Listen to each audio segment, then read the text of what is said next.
If your savings, career, and health look the same as last year, it's not bad luck.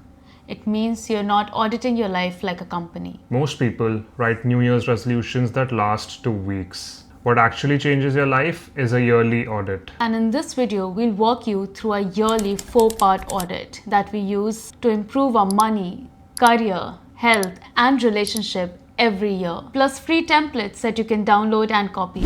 I'm Vish, I'm a program manager at Amazon. And I'm Rohan, an account manager at an advertising company in London. And we are building what is called a soft discipline life, intentional but not extreme. So let's jump into the SOFT framework. SOFT stands for stability, opportunity, fitness, and togetherness. Stability is your money, opportunity is your career, fitness is your health and energy, and togetherness is your relationships, especially with your partner. Think of it as a foundation of a balanced life. Not too extreme, not too passive, just intentional. So the first pillar is stability.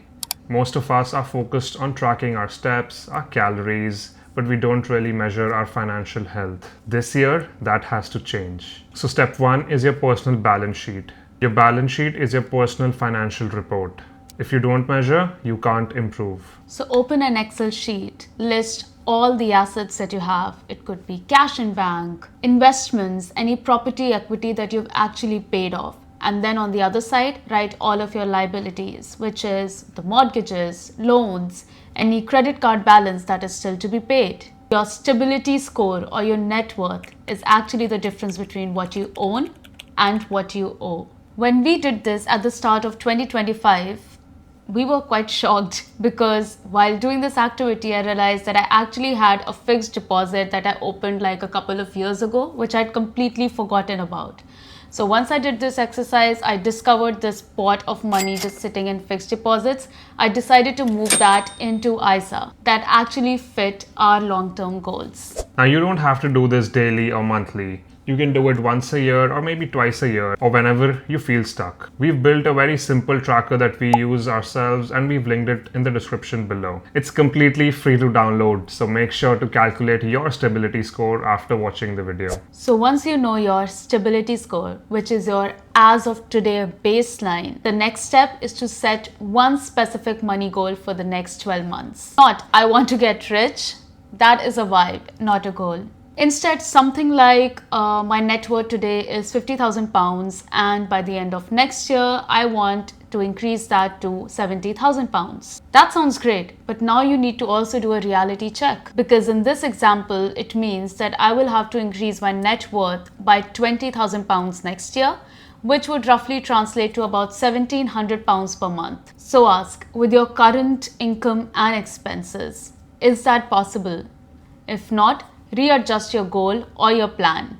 But don't hope that it would miraculously happen. And this is where SMART goals come in. Specific number, clear deadlines, and a realistic monthly amount that you can actually build upon. From there on, you actually have 2 things to work on. Increase your income or decrease your expenses.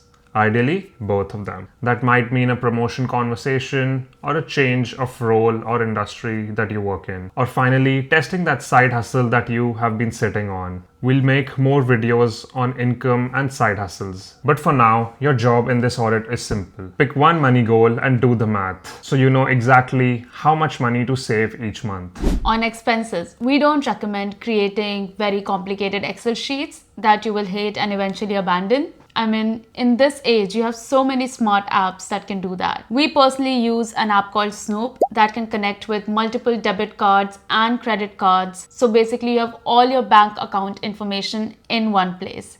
And by the way, this is not sponsored. We genuinely love using this app. Once you have everything in one place, you suddenly see the blind spots, the lifestyle creeps, the takeaways, the subscriptions, all the leaks you stopped noticing. And then you make it practical. You pick 1 or 2 categories where you think that you've been overspending, and then you redirect that money into your savings. So now, instead of vaguely trying to save more, you're actually saving. Once you've identified all the money leaks and set up a goal for yourself, the stability pillar is sorted for next year. But money is just one part of the audit. The mistake people make with their opportunity pillar is much more worse than not keeping a check on your money. There's one thing that your manager will never do for you. And if you skip it, you stay under-leveled. You need to do a proper career audit. Just like your balance sheet is the baseline for your wealth, your CV is the baseline for your career. Most people will do a random check-in. Am I happy with this job? But that is just too vague. You can be comfortable but still be underpaid or underleveled. When you update your CV, you're forced to ask, what skills did I add this year? What results did I create? What level of responsibilities do I actually have now? And that's when you notice the real patterns. Maybe your title hasn't changed for the past 3 years. Maybe all of your bullets are still assisted and supported instead of led and owned. Maybe you can't find any measurable impact to write down. And those are the signals you'll never see when you ask yourself, am I happy? But you do see them when everything is in front of you in one page. Once you see your CV as your career baseline, you can make those real decisions. Do I switch my job? Do I ask for a promotion?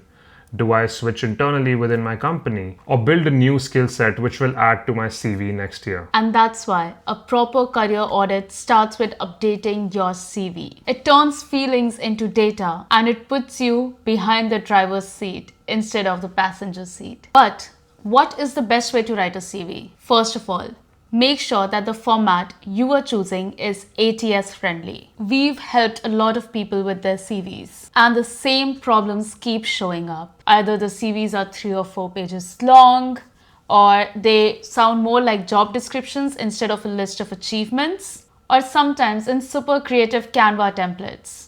If that is you, it's not your fault. Those templates are designed to look good, not to go past the ATS software. But now that you know better, it's time to switch. These applicant tracking systems struggle with tables, graphics, or the beautiful visuals you add to your CVs. So rule number 1, keep it clean and simple. Aim for 1 page, 2 at the max. And the goal is clarity, not cramming up your entire life in that 1 page. If you already have a template that follows those rules, use it. If you don't, find a good ATS-friendly template that is built for impact, not aesthetic. Okay, quick one, how to write or update your CV. Ask yourself, what skills did I actually gain this year which deserve a mention on my CV? Where did I create a measurable impact? Drove revenues, saved costs, customer success stories. Those should become bullets on your CV, not just hidden in your memories. And then look at the overall story. Is this CV actually reflecting the lifestyle that you want? Or does it read like a person you were 3 years ago? If you do this activity at least once a year, you're not in the passenger seat anymore. You're actively steering your career instead of letting your manager or the market decide your career. And I think one place where a lot of people get stuck is how to really convert their words or their experiences into strong bullets for CVs. And this is where we've helped a lot of people get through tech roles and various MBA programs. We've literally sat with people and helped them revamp their entire resume. And that is why the CV template that we are attaching in the link also comes with a how-to guide. And it will be helpful for you, whether you're a fresher or a mid-level manager or actually in a leadership position. It will give you the exact formula that you need to use to build those strong bullet points. So we have accumulated all of our years' experience into this one CV guide. I hope you will find this useful and we will leave the link in the description below. Okay, now let's talk about the next pillar. Because money and career matter, but without a healthy body, you cannot really enjoy them. And health compounds. What you do with your body in your 20s and 30s is what you feel in your 40s, 50s, and 60s. For us, strength training is the foundation. We both love going to the gym and are very consistent with our lifting. But your audit isn't just about going to the gym. It's about having goals outside money and work. For example, we both absolutely dislike running, but want to get better at it. So this year, our goal is to run our first 10K. So for your fitness audit, ask these 2 questions. 1. What is the movement that you really enjoy doing the most? And what is one health or performance goal that you want to accomplish in the next 12 months that has nothing to do with your job title or salary? Write that goal down, give it a timeline, and treat it with the same respect that you give your career and money goals. And the pillar that quietly decides whether all of this can feel light or heavy is one aspect of your life which never gets audited: your relationship. Your partner can be your biggest multiplier or your biggest bottleneck. Most couples never audit this. So here is how we do a togetherness audit. First, we combine our stability scores: income, savings, investments, so we both have full transparency. Then we align on our opportunity goals as a couple. What are we building next? A skill, a project, or a big life move such as a new house or a new city. We don't stop at work or money. We also talk about everything that we want to do outside of that, which is travel, new hobbies that we want to try, new classes that we want to take, and even simple things such as how do we want our weekends to feel. And these conversations matter because they decide how your shared life will look day to day. Once a month, we do our relationship check-ins. We would usually pick a coffee shop, go there and ask 3 important questions. What worked well this month? What stressed us out? And what are we excited for the next month? Money, plans, and lifestyle are the areas where we feel that the couples fight the most. So for us, a simple monthly check-in helps alleviate those concerns and keeps us on the same page. If you actually want to run this soft audit, here are your next steps. 1 hour on money. Fill your balance sheet and set one clear goal for the next 12 months. 1 hour on your career. Update your CV baseline so your CV reflects who you are today, not who you were 3 years ago. And 15 to 30 minutes on fitness. Pick one activity you'll commit to and make that your goal. And 30 to 60 minutes with your partner or your close friend. Do your togetherness check-ins and align on what you're building together outside of work and money. Do that once a year, and you're already doing more intentional work on your life than most people ever will. And all of this ties back to something we call the soft discipline approach.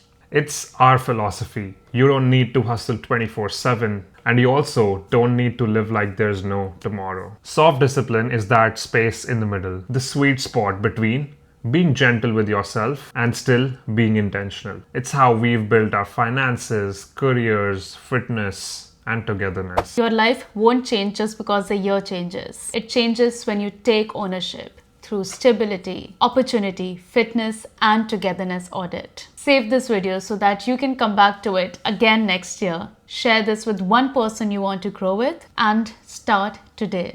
Your future self will thank you. Until next time.